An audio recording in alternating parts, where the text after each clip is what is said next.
నమస్తే. శ్రీ గురుభ్యో నమః. శ్రీమాత్రే నమః. ఆదిత్యాయ చ సోమాయ మంగళాయ బుధాయ గురు శుక్ర శనిభ్యే రాహవే కేతవే నమః. 2025 జనవరి మాసానికి మాస ఫలితాలు.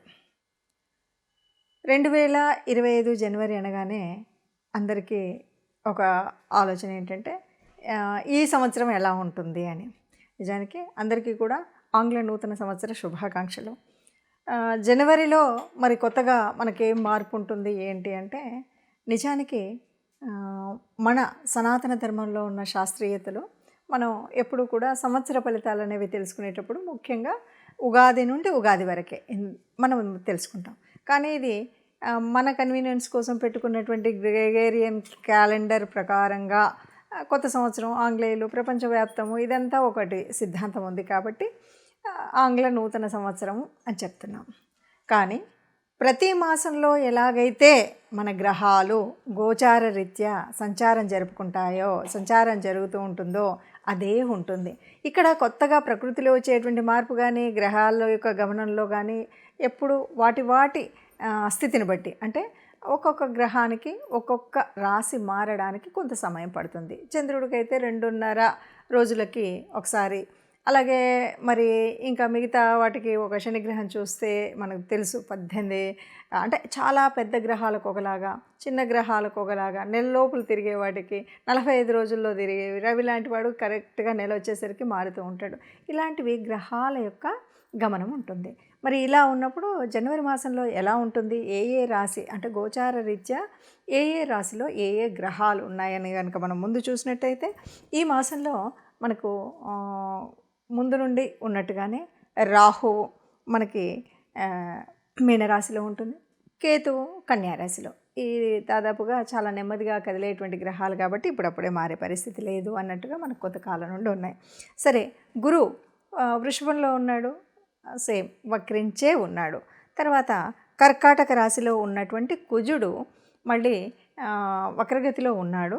కాకపోతే ఈ నెల 21వ తారీఖు మళ్ళీ వెనక్కి వెళుతూ ఉన్నాడు, అంటే మిథున రాశిలోకి వెళుతూ ఉన్నాడు.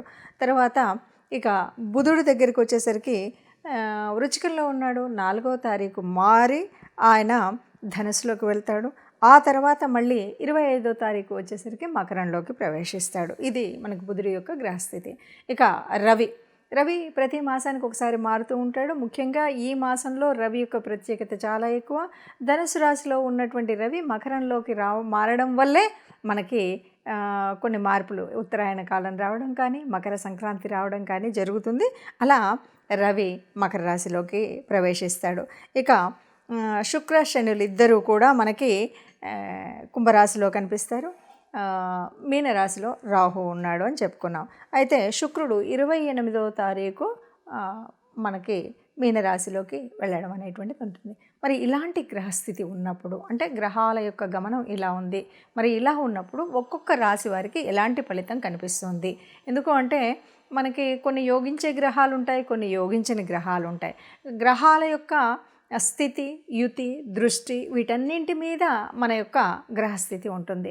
ఏ మాసానికైనా, ఏ పక్షానికైనా, వారానికైనా దినఫలాల వరకు చూసుకున్నప్పటికి కూడా ఏ రోజుకు ఆ రోజు మారుతూ ఉంటుంది, ఎప్పటికప్పుడు ఉంటుంది. అలా మారుతున్నప్పటికి కూడా మనం దినఫలాలు చూసుకునే వాళ్ళు ఉంటారు, వారఫలాలు ఇలా చూసుకుంటూ ఉంటాం.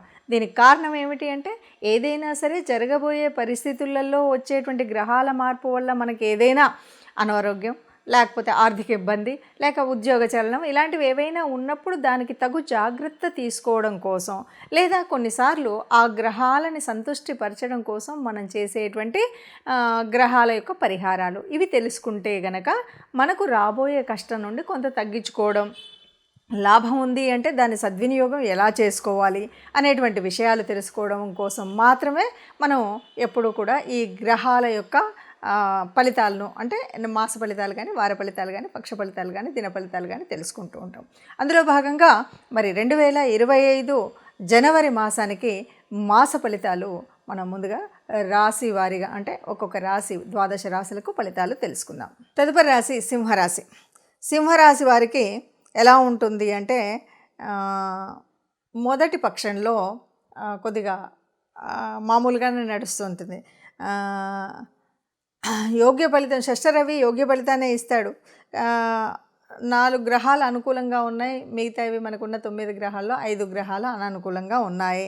సరే, మనకు ఈ పరిస్థితుల్లో ఎలా ఉంటుంది అంటే ఇంతకుముందు పోయిన నెలలో గడిచినట్టుగానే మిశ్రమ ఫలితాలు ఉంటాయి. కుటుంబంలో ఏదో మనం ఆలోచించే విధానం బాగోదు, కొంచెం బద్ధకం ఉంటుంది, కొద్దిగా అనాలోచిత పనులు, ఇలాంటివన్నీ మొదటి పక్షం అంతా కూడా మనం చేసేటప్పుడు కొంచెము ఎలాగన్నా సరే పనిని దాటివేయడము, అజాగ్రత్తతో చేయడము, ఇవన్నీ ఉంటాయి.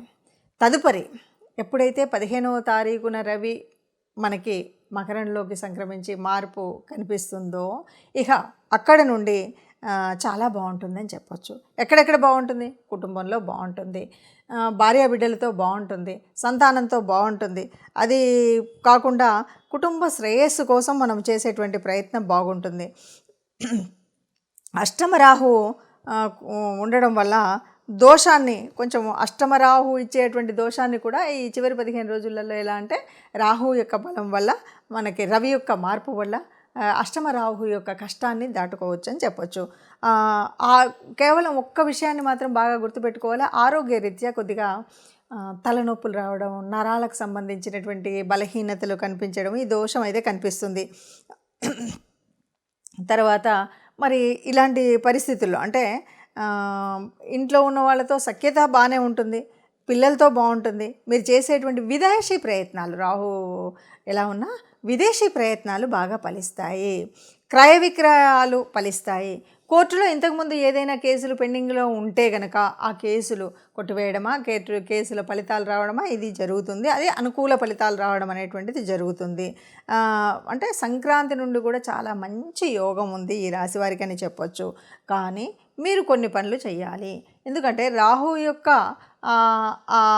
అనుగ్రహం కావాలి. దానికోసం ఏం చేయాలంటే ఆదివారం రోజు తప్పనిసరిగా రాహుకాలంలో దీపం పెట్టడం అనేటువంటిది, లేదు సుబ్రహ్మణ్య స్వామి ఆరాధన చేయడం అనేటువంటిది కనుక చేసినట్టయితే ఈ రాహు వల్ల వచ్చేటువంటి నష్టాలు రాకుండా, రవి యొక్క మార్పు వల్ల జరిగేటువంటి లాభాల వల్ల సింహరాశి వారికి ముందు నుండి మనం ఎప్పుడు ఒక మాట చెప్తూ ఉంటాం, సింహరాశి ఏది ఎట్లా ఉన్నా కూడా ఆ ధైర్యం వల్ల కానీ, కాన్ఫిడెన్స్, రాశి యొక్క రవి ప్రభావం వల్ల ఉండేటువంటి కాన్ఫిడెన్స్ వల్ల కానీ చాలా ముందుకు వెళ్తుంటారు. మెయిన్గా కాన్ఫిడెన్స్ బాగా నడిపిస్తుంది, రాజసం ఎప్పుడు కూడా ముందుకు నడిపిస్తుంది. కాబట్టి అలాగే ఉంటుంది.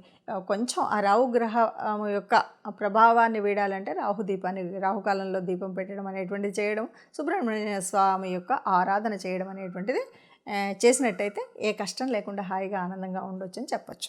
ఇప్పటి వరకు మనం చూసినటువంటి అంటే గ్రహాల యొక్క గమనము, వాటి వల్ల మనకు ఉన్నటువంటి యోగించే గ్రహాలు, యోగించని గ్రహాల మూలంగా మనకు వచ్చేటువంటి కష్టాలు, నష్టాలు, ఇప్పటి వరకు కొన్ని రాసులకి అర్ధాష్టమ శనిలో ఉన్నారు, కొన్ని రాసులు ఏళ్ళనాటి శనిలో ఉండి చివరి దశలో ఉన్నారు. ఇలాంటి పరిస్థితుల్లో మనము ఎలా ఏంటి అంటే కనుక ఆలోచించినట్టయితే మరి గ్రహాల యొక్క అనుకూలత ఉండాలి, ఇష్టదేవత యొక్క అనుగ్రహము ఉండాలి. అందుకోసం మనం చేయవలసినటువంటిది ఏమిటి అంటే ముఖ్యంగా ఇక్కడ శని యొక్క వక్రగతి, దీని మూలంగా వచ్చేటువంటి ఫలితాలు ఇవన్నీ మనం చూస్తున్నాం. కాబట్టి తప్పకుండా ఈ మాసంలో పక్షాల్లో అంటే ప్రతి పక్షంలో కూడా ఒకసారైనా కనీసం నవగ్రహ మండపానికి వెళ్ళడం అనేటువంటిది తప్పనిసరిగా చేయాల్సినటువంటిది. మనం రాశి వారీగా చెప్పుకుంటున్నటువంటి, మన రాశిలో చెప్పుకున్నటువంటి గ్రహాల అనుకూలత కోసం తప్పనిసరిగా మూల మంత్రాలని చదువుకోవడం ముఖ్యమైనటువంటిది. అంతేకాదు మొదటిగా ఉన్నటువంటి ధనుర్మాస పరిస్థితి, దానివల్ల విష్ణు రూపాల్లో ఏ రూపాన్నైనా మనం ప్రార్థించడము, అలాగే శివాలయానికి వెళ్ళడం, ఈ రెండు తప్పనిసరిగా చేయాలి. ఇవేవి మనకు వీలు కాలేదు. ఎలా చేయాలి, ఏం చేయాలి, మరి నాకు గ్రహస్థితి మార్పు ఉండాలి, ఇదంతా నేను ఆనందంగా ఉండాలి, హాయిగా ఉండాలి, ఆరోగ్యంగా ఉండాలి అని యోచించేవాళ్ళు మనుషులకు కాకపోతే గోశాలకు వెళ్ళడం, గోగ్రాసం ఇవ్వడం, ఇది మన వల్ల కాలేదు. మన ఇంట్లోనే మనం చేస్తున్న చోట, మనం ఉన్నటువంటి చోటనే ఉన్నటువంటి కార్మికులకు ఎవరైనా సరే అన్నం ఒకరోజు భోజనం పెట్టించడం కానీ, వారికి కావలసినటువంటి వస్తువుల్ని దానం చేయడం కానీ చేసినట్టయితే మనకున్నటువంటి గ్రహాల అననుకూలత పోయి అనుకూలత వచ్చేటువంటి పరిస్థితి ఉంటుంది. ఎవరైనా సరే అందరం అనుకూలంగా ఉండాలి, గ్రహాల అనుకూలంగా ఉండాలి, దేవతల యొక్క అనుగ్రహం ఉండాలి. దీనికి కూడా దేవతా అనుగ్రహం కోసం ఇష్టదేవతా ప్రార్థన అనేటువంటిది మర్చిపోకుండా చేయాలి. లేదు బయటకు వెళుతున్నాం, ఏ కష్టం రాకుండా ఉండాలి అని అనుకున్నప్పుడు మనం తప్పనిసరిగా ఏదైనా ఒక చిన్న శ్లోకం, రాముడికి సంబంధించినటువంటిది ఏదైనా సరే ఆపదామపహర్తారం దాతారం సర్వసంపదాం లోకాభిరామం శ్రీరామం భూయో భూయో నమామ్యహం అంటాం కదా. ఇది చదివితే ఎప్పుడూ కూడా ఎక్కడా కష్టం ఉండదు. ఇంత పెద్ద శ్లోకం మాకు కష్టం అండి అనుకుంటే కనీసం ఆ అమ్మని తలుచుకోండి, శ్రీమాత్రే నమః అనుకోండి. శ్రీమాత్రే నమః అనుకుంటూ మనం ఏదైనా పని మొదలుపెట్టినా బయటకు అడుగు పెట్టినా మనం ఇలా చేసినట్టయితే మనకున్నటువంటి కష్టాలన్నీ పోయి అనుకూలమైనటువంటి పరిస్థితులు అన్ని మాసాల్లాగానే మనం అందంగా మనందరం కూడా ఆనందంగా ఉండాలి, సంతోషంగా ఉండాలి. ఆ సంతోషంగా ఉన్న వాళ్ళలో మనం తప్పనిసరిగా ఉండాలి అని కోరుకుందాం. సర్వే జనా సుఖినో భవంతు అందాం.